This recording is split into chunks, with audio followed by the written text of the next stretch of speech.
پھر فرمایا افمن اسس بنیانہ علی تقوی من اللہ ورضوان خیر ام من اسس بنیانہ علی شفا جرف ہار فانہار بہ فی نار جہنم واللہ لا یہدی القوم الظالمین۔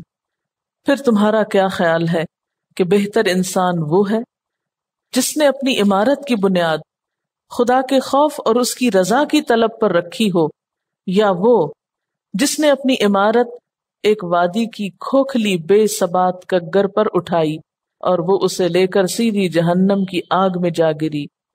ایسے ظالم لوگوں کو اللہ کبھی سیدھی راہ نہیں دکھاتا۔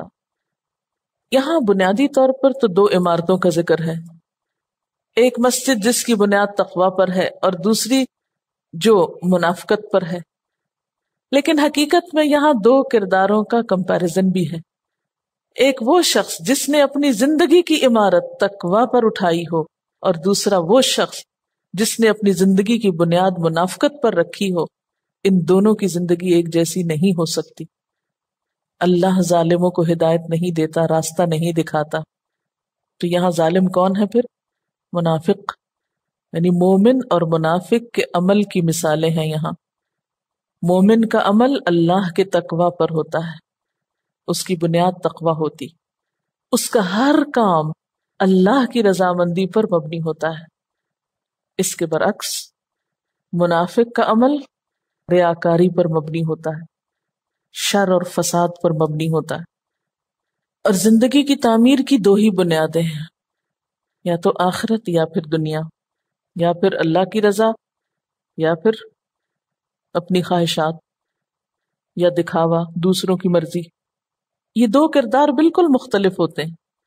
ان دونوں کی بات پڑھتے ہوئے ہمیں اپنا جائزہ لینا ہے کہ ہم نے اپنی بنیاد کس پہ رکھی ہوئی ہے۔ تقوی ایک مضبوط چٹان کی طرح ہے، اس کے برعکس منافقت چٹان کے نیچے سے گزرتے ہوئے پانی کی وجہ سے جو کھڈا سا پڑ جاتا ہے اس کی طرح ہے۔ اس دفعہ ہم بیچ پر گئے تھے تو ایک پتھر بہت آگے کو آیا ہوا تھا جس کے نیچے سے پانی کی لہریں گزر گزر کے اس کو سب کو اندر سے کھائے ہوئے تھیں، اور یوں لگتا تھا کہ اگر کوئی اس پہ کھڑا ہو سکتا ہے یہ پتھر نیچے ہی گر جائے۔ انشاءاللہ تعالی کبھی موقع ملا تو تصویر اتار کر لاؤں گی تاکہ اس تفسیر کو سمجھا سکوں۔ ہر دفعہ میں الفاظ میں بے بس ہو جاتی ہوں، کیونکہ یہ جو لفظ آتے ہیں نا علی شفا جرف ہار، ویسے بھی عربی میں ڈیفرنٹ ہے اور پھر اردو میں ترجمہ اور مشکل ہے، سمجھ میں نہیں آتی بات۔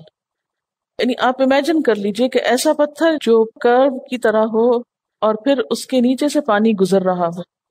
تو منافقت دراصل اندر سے انسان کو کھوکھلا کر دیتی، کیونکہ کسی مضبوط بنیاد پر تو قائم نہیں ہوتا نا یہ فلسفہ۔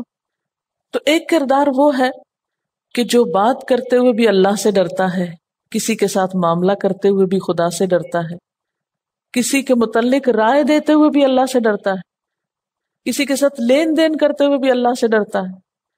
وہ اپنے لیے جو کچھ چاہتا ہے وہی دوسروں کے لیے چاہتا ہے، وہ ڈبل سٹینڈرڈز نہیں رکھتا کہ اپنے لیے تو کچھ اور چاہے اور دوسروں کے لیے کچھ اور چاہے، کیونکہ مومن تو ہوتا ہی وہ ہے نا۔ خدا کی قسم تم اس وقت تک مومن نہیں ہو سکتے جب تک کہ دوسروں کے لیے وہ نہ چاہو جو اپنے لیے چاہتے۔ اور ایک دوسرا کردار جو منافقت پر مبنی ہے، اس کے معیار دوہرے ہوتے ہیں۔ وہ آخرت میں حساب کتاب کے خوف سے عاری ہو کر، خدا کے سامنے جواب دہی کے خوف سے عاری ہو کر بولتا ہے۔ اس کو کبھی خیال نہیں آتا کہ فرشتے لکھ رہے ہیں، اس کو کبھی خیال نہیں آتا کہ قیامت کے دن یہ نامہ اعمال تولا جائے گا۔ وہ بھول جاتا ہے کہ خدا کے ہاں اس کی جواب دہی بھی کرنی ہے۔ وہ جو دل میں آتا ہے کہہ دیتا ہے، بے سوچے سمجھے، جو اس کی خواہش ہوتی ہے اس کی تکمیل کے لیے دوڑ پڑتا ہے، خواہ حلال طریقہ ہو یا حرام طریقہ ہو۔ تو یہ دو کردار مختلف ہیں، تو اسی لیے لفظ یہاں من آیا ہے۔ افمن، کیا بھلا وہ شخص جس نے اسسا بنیاد رکھی، بنیانہ اپنی عمارت کی۔ اپنی عمارت کیا ہے؟ اپنی زندگی کی عمارت مراد ہے۔ ویسے تو مسجد کا ذکر ہو رہا ہے، اسی کانٹیکس میں بات ہے، لیکن ایک شخص جس نے اپنی زندگی کی عمارت تعمیر کی اللہ تقوی من اللہ، اللہ کے تقوی پر، اللہ سے ڈرتے ہوئے وہ سارے کام کر رہا ہے، وہ ترقی کر رہا ہے دنیا میں، وہ پڑھ لکھ رہا ہے، وہ کام کر رہا ہے، وہ آگے بڑھ رہا ہے، سب کچھ کر رہا ہے، لیکن اس کے دل میں خدا کا خوف ہے، وردوان، اور اللہ کی رضا چاہتا ہے وہ، خیرن، کیا وہ شخص بہتر ہے، امن، یا وہ، اسس بنیانہ، جس نے بنیاد رکھی اپنی عمارت کی، الا شفا، اوپر کنارے کے، شفا کہتے ہیں کنارے کو، جیسے ہونٹ ہے نا، ان کو بھی شفتن کہتے ہیں کیونکہ یہ بھی منہ کے کنارے ہیں، جرفن، کھائی، ہارن، گرنے والی، تو وہ کب گرنے والی ہوتی ہے؟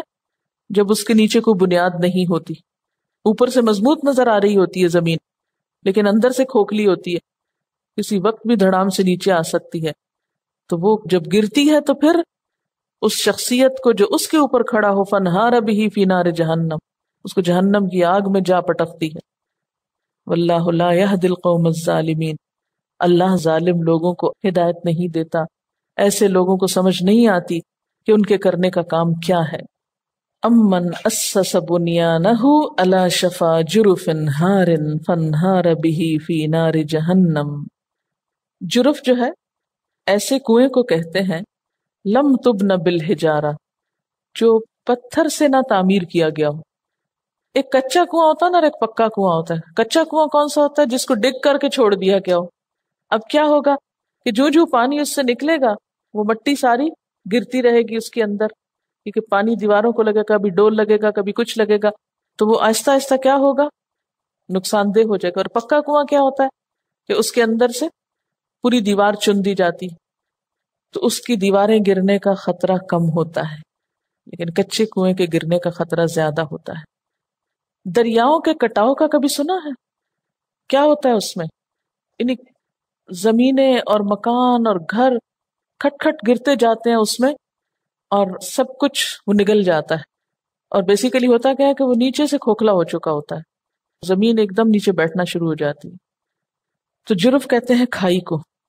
ندیوں، نالوں، وادیوں میں بعض اوقات پانی کا زور کسی کنارے کے نیچے سے مٹی بہا لے جاتا ہے، اور چھجے کی طرح صرف کنارہ لٹکا رہ جاتا ہے، تو کھوکھلی اور بے ثبات ایسی کگر کو عربی میں جرف کہتے ہیں۔ اور ہارن کا کیا مطلب ہے؟ ہارا یہور ہورن سے عمارت کا منہدم ہونا، گرنے کے قریب ہونا، گرتی عمارتیں دیکھیے تو یہ لفظ اصل میں ترجمہ کرنے کے لیے آپ کو زیادہ ڈیٹیل میں بتا رہی ہوں کہ یاد رہے۔ شفا کو ہونٹ سے تعبیر کریں، جرف کھائی، کچا کنواں۔ اب ترجمے میں کچا کنواں نہیں کہیں گے آپ، یہ میں صرف سمجھانے کے لیے کہہ رہی تھی آپ کو، کھائی ترجمہ کریں گے آپ۔ فنہارا بہ فی نار جہنم، اور ہارا یہورو کا مطلب ہوتا ہے گرنا۔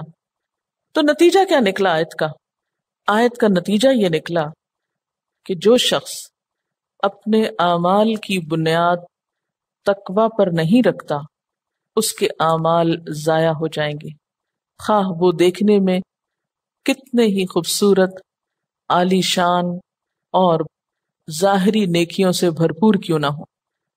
اور جو شخص اپنے اعمال کی بنیاد اللہ کے خوف پر اور تقوی پر رکھے گا، وہ دراصل اس کو دنیا میں بھی ذلت اور رسوائی سے بچائیں گے اور آخرت میں بھی عزت دیں گے۔